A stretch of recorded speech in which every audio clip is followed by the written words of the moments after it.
Hi and welcome to Royal India Media. Today we are going to talk about matters politics. Joining us today is Christopher. Please introduce yourself. Hello guys, my name is Chris Mwangi and most people call me Chairman. I chair everything that I'm in. Something. What do you normally chair? Ni pale mtaani ama? Pale mtaani wananijua kama chair. Labda inatokana na historia ya uongozi before kwa unaongoza mahali? No, basically it's something I would say it's very unusual. Sababu in everything I do, people tend to choose me. I don't know why. I don't know what exactly I have. I actually can't explain that. So it comes naturally. Perhaps maybe you're going to be the next governor. For sure. One day you're going to be the governor or the president of this great nation. For sure, people have told me, na hii si ile ya kusema ati naambiwa kumbe nimejiambia peke yangu. People have told me I can make a good governor. I was born in Kiambu. Who knows? So who exactly is Chris? What do you do? Where do you come from? Maybe tell us about yourself. Okay, Chris is a young man, a simple guy, trying to hustle. I'm an employee of a certain company, just doing sales. I have been a data analyst for 3 years and a salesman for another 3 years. So I'm just a simple guy from Kiambu County, basically born in Ruiru constituency, lived and bred in Ruiru constituency.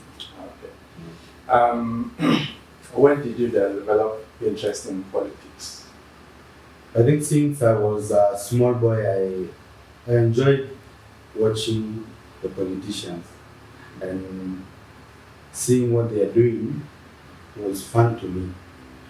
Kutetea maslahi ya watu, for me, that is the main agenda. Everywhere I go,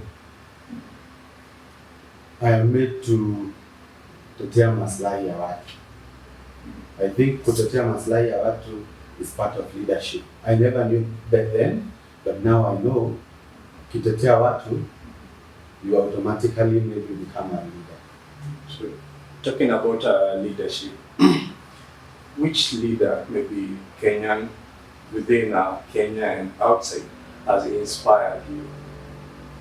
For me, I think one person that has really inspired me is the Deputy President because of the humble beginnings, where he started and where he's going.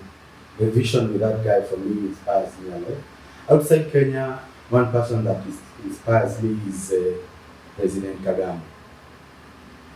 If you look at the kind of development this guy is doing, for sure, you have to be inspired.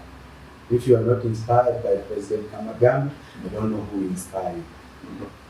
Because he's doing development, he has made it easy for youth, and I'm a youth, to do business. He's doing less politics, more development. Less politics, more development. But in Kenya, it's more politics and politics. Development is zero. Development is zero. Zero. Bwana Chris, are you happy that maybe the BI reggae has come to a stop after President Suru's cessation of movement and stopping the campaigns? I think I'm not speaking on my own behalf. I'm speaking on very many people's behalf. I believe I'm very happy and we are very happy because the reggae movement has stopped. And we would like it to stop completely. Reason being, if reggae continues and BBI passes, tunajiekelea mzigo kama wa Kenya. So I will be very happy kutojiekelea mzigo. That means you are against BBI. 101% against BBI. Why then? Why are you against BBI? While I see, every time someone tells me that they are supporting BBI or they are against BBI, I would love to know what wrong have they seen in the documents? Have they really first read it? And what wrong have they seen in the document that needs to be changed? First, the spirit of BBI was very nice, uniting Kenyan and doing away with what makes us fight after 5 years. The spirit was good. The idea was perfect. But the execution, I don't know where the document changing of the constitution came in. Firstly, I think the first thing that BBI wanted to end is ethnic division. With the proposals, I don't see anything that will end ethnic division. Actually, what we have done, we have created positions. We want to create positions so that community chiefs can sit on those positions. So we are saying, like an example of today's dispensation. We want to create, we have a president, deputy president, we want to create a prime minister and deputy prime ministers and I don't know what. So what we are saying, basically, what we are saying that maybe a Kikuyu is president, a Kalenjin is a deputy, a prime minister is Luo, and a deputy is Luya or the other tribe, the other big tribes, the big five. Yeah? So what are we doing to the small communities? We are actually exactly. We are actually marginalizing them even more. So that solution cannot be sorted by creating this small position. Let me ask, if they divide the big positions like you've mentioned, and maybe they give the small marginalized communities, they give them maybe ministerial positions, the PS, the CS, would you be okay with the documents? Would you still be okay with the document? I believe for me it's not about the top position. For me, I believe it's about empowering the small people. If you empower the small people, they will actually not need the positions. So creating position, you can create position for everyone. Even us, create a position for being even here. For me, you can create any position or you create 50 million positions, but the problem will still remain. Let us first empower the people down here. They will naturally not care about the big positions. Exactly. What was the spirit of devolution? It was about removing power from the top and bringing it to mashinani. So now we are saying, yes, we have the mashinani power, but at the same time, we create more positions up there. What are those guys doing? Actually, I would love the positions created to be devolved. You get?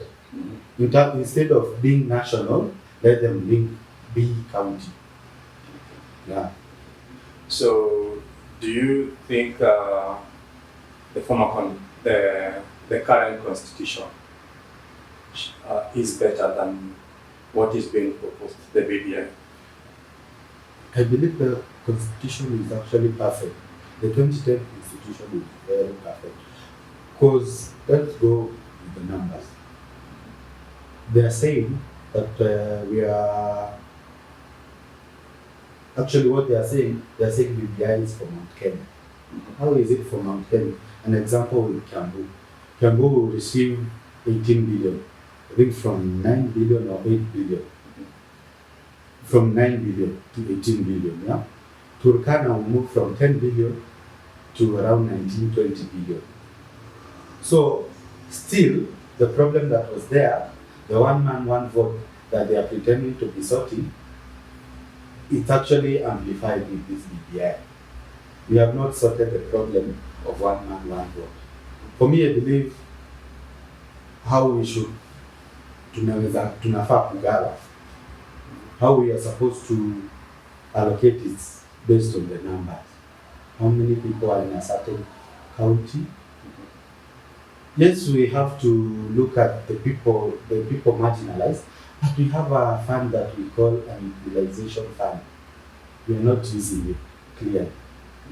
Why don't we sort those perennial problems with the equalization plan? So the shareable revenue should be shared according to the numbers. They are telling us in Mount Kenya we have sorted the problem of one man, one vote. Actually, we have amplified it by just looking at the numbers. Turkana, for example, I'm not against Turkana, but if you look at the numbers, every person in Turkana will get 20,000. While in Kiambu, they will get 7,000. 7,000 in Kiambu. 20,000 versus 7,000. Why don't we have, if it's 20,000, everyone gets 20,000? But you see, Turkana is less privileged in terms of developments compared to Kiambu. Don't you think we'll be ensuring development across the country? One question is to bring Turkana to the level of Kiambu, the level of Nyeri in terms of development. For me, I don't think Kiambu is developed yet. We have to be very clear. What are we comparing ourselves? Are we saying Kiambu is more developed than counties? Yes, it's more developed than Turkana, but I think that argument is lost. So talking about Kiambu struggling, what do you think, where is it struggling before now it gets into the leadership of Kiambu and look at since the current governor took over from former governor, what has he done? Has he done according to people's expectations, or maybe there's some changes? Now, talking about the struggles of the people of Kiambu, being born in Kiambu, being born and bred in Kiambu, what struggles do the people of Kiambu go through? I believe the biggest problem with Kiambu right now is the current governor, Dr. Nyoro. I don't think he's in touch with the people, on the ground. I believe the other two governors were more in touch with the people than the current governor. We are in the dark of what he's doing. I can't tell you one thing that he's doing. Since he took office? Since he took office. I think maybe he's failing on engaging the people, or his strategies. I don't know what his strategies are. So no single project you can point out that he's done since he took office. I believe it's about, is it 1 year? 1 year or so. 1 year. For the last 1 year. You believe he's really not done meaningful projects in the country? According to me, the problem with Kiambu, the problems that were left for him to solve are major, and we don't have the funds, basically. If you look at what we are getting now, around 9 billion, almost 8 billion pays salaries, and then it's an expenditure. So we are remaining with around 1 billion. During Kabogo's era, I think we were generating about 2 billion. So we had 3 billion to develop Kiambu.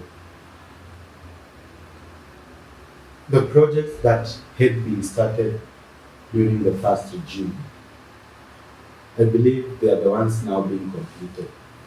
If not so, I think we are losing it. That's why I'm telling you the biggest problem is not, maybe he's not working, but he's not really out there. His PR strategy, I think, he's lost. But people are against more politics. People are against politics. They want people to do development projects. So perhaps maybe if he was out there doing politics, angekuwa nasikika. But now, do you think it's because hajakuwa out there campaigning and all that? For me, it's not about politics. For me, it's just telling people what you're doing. Okay. Just highlighting key projects in the highlighting that exactly. Okay. That is I think that is the biggest major project, and it will cost him a lot. being a CEO of a certain company or of a certain county, you need to be in tandem and in touch with the people. If you lose the people, you will lose the position. Are there maybe some major areas of development you'd love to point out that the government needs to look into? I think you need to first look at What have been the cries of the people of Kiambu that you need him to know and act upon? he needs to really act on so many things. Actually, he needs to really act on so many things. So many things. One being the roads. The roads are pathetic. For example, which road? For example, what do we call this road? He had promised to build a road called Full Gospel. I don't know if you know that. Gospel. Yeah. Full Gospel connecting Kiambu Road and bypass. Okay. Is it the Tattoo City? No. Tattoo City or no? No, not the Tattoo City. It's called Full Gospel Road. I don't know. I believe when he hears that, he'll know which exact road. The other roads, the other Maram roads, as you know, they were devolved. They are supposed to be done by the county. But since he entered in that position, I've never seen any Maram road being constructed. Okay. Leave alone the tarmac road to tarmac. Even Maram roads, They are untouched. they have not been touched. I've never seen. For the 1 year, I've not seen. Maybe in other places, but in Ruiru, where I stay and where I was born, I've not seen it. Okay. Actually, the person who is really doing it is the member of parliament. These are Mr. Kingara. I'm not advocating for him, but he's doing a good job. He's engaging with Kura and But he's under quite a big constituency. Ruiru is so big. very big. I've traveled around Ruiru to different parts of Ruiru and it's quite big. Do you think it should be divided? For sure, if you look at our numbers, we should, Ruiru constituency should be having about 3 MPs. Okay. Yes, the BBI proposed to have an extra MP, but I don't feel it's in our position to create the constituencies. IEBC reviews constituency every 10 years. So we have to wait for IEBC. That is what the Constitution says. Let us wait for IEBC. If it sees it fit, there are parameters that they look at when creating a constituency. Why don't we be very patient and wait for IEBC to do their job?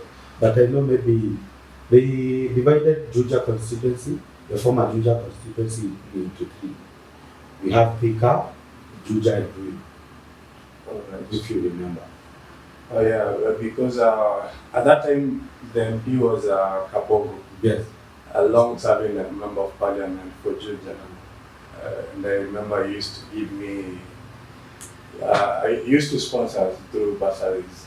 I actually, So, benefited a lot from bursaries. I have also benefited a lot from this person. Okay. So you think we should let the issue of dividing Ruiru constituency to the IBC to decide? For me, I think that is exactly what should happen. But our major thing is not having elected members. Many of them.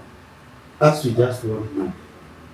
If they give us the 100 million, 130 now, I think 130 million. For Ruiru now. For Ruiru, because our population is 3 times, they give us 3 times that amount. Instead of dividing. Instead of dividing the constituency.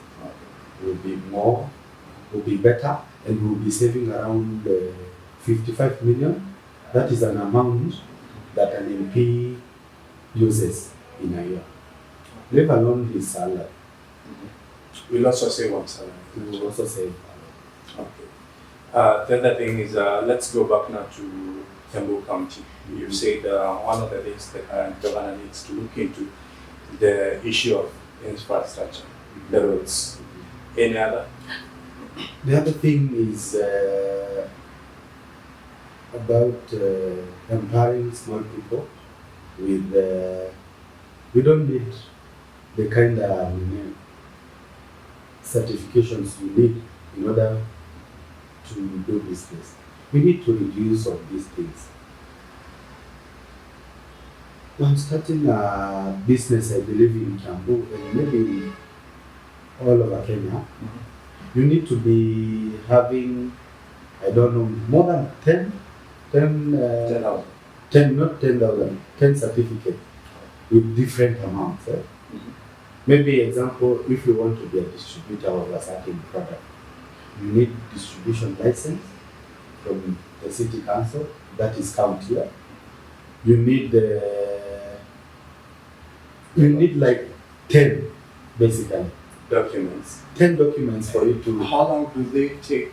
Can someone take to have those 10 documents? I'll tell you with my example. I've tried to help some people to register companies and their businesses. And I remember in order to get a distribution license, it took me about 3-4 months. 3-4 months. 3-4 months. And I was just here in Riru. What they told me, hakuna internet. The Riru municipality. Riru municipality had no internet. But now do they have? I don't know. Same issues with different people. Maybe same issues with different people. But I believe what they do is tell you that so that you can check something. But that problem needs to be sorted. I don't know if it's true, because if it's true, the government is failing. There are so many people with their house plans that have not been approved by the county because of lack of internet. What are we saying? Lack of internet. Lack of internet. They have not paid the Safaricom. And this internet is there's something small. It is so small. you give them something small so that they can approve you immediately. I don't know now. I think maybe the level of corruption is quite high. Maybe it is quite high. But if it's true, they have no issues with internet. That is governance failure.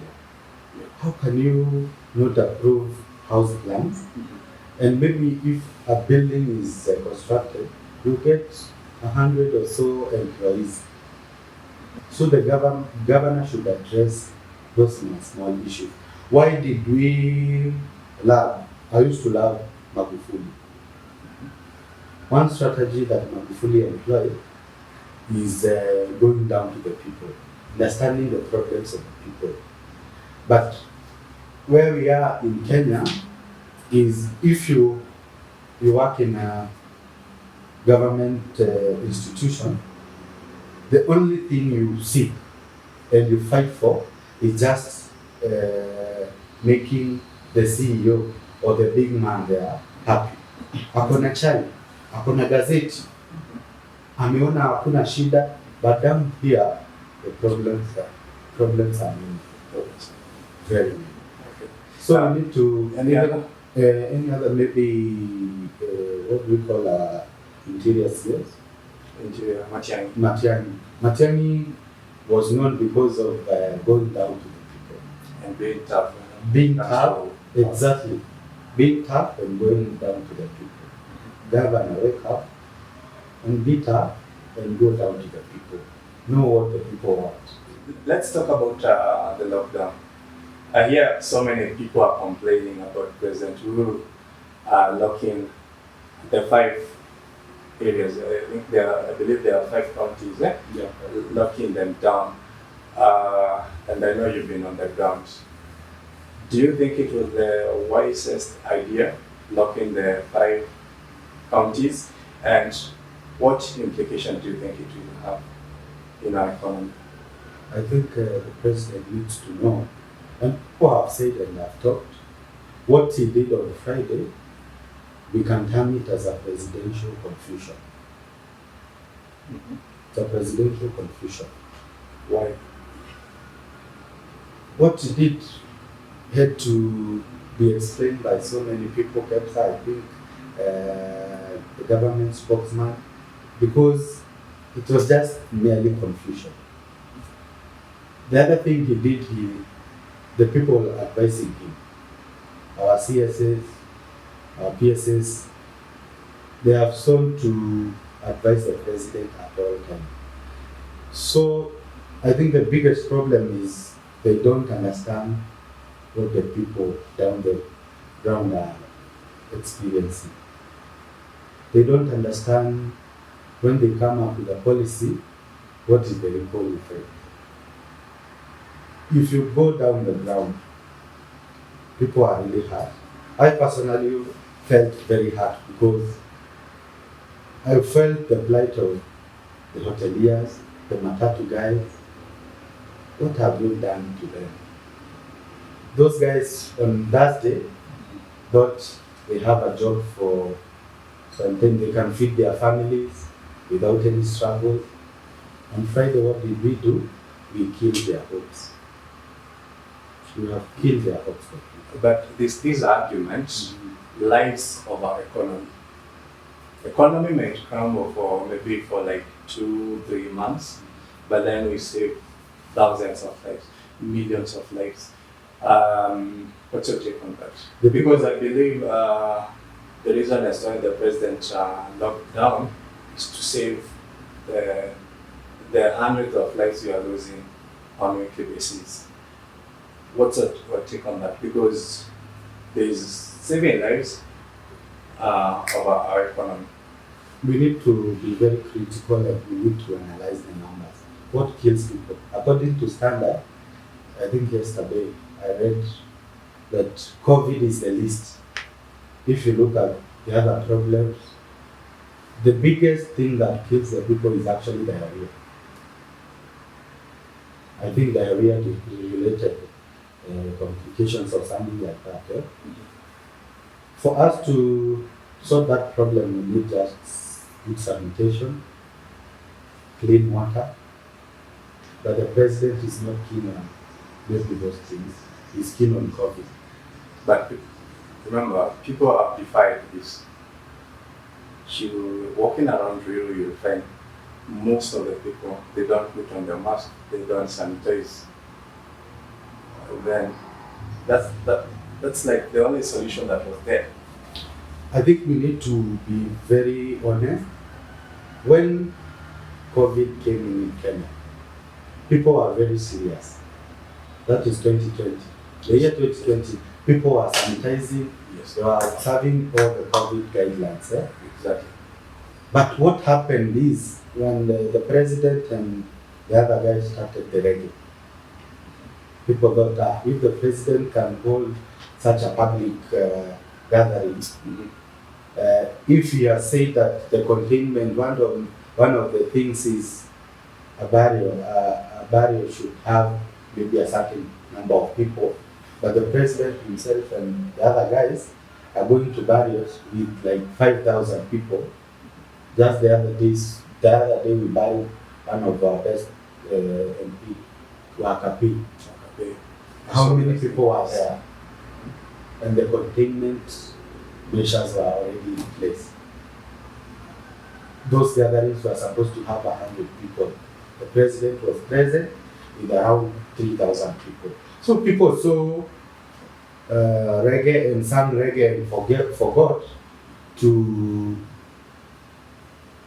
handle themselves or to take care of themselves in terms of preventing COVID. So the biggest problem is our politicians. They are the ones who have allowed the people, or they are the ones who encourage the people to be careless. If they were not careless, I believe people would not have been careless. They are the people who have made us struggle like this.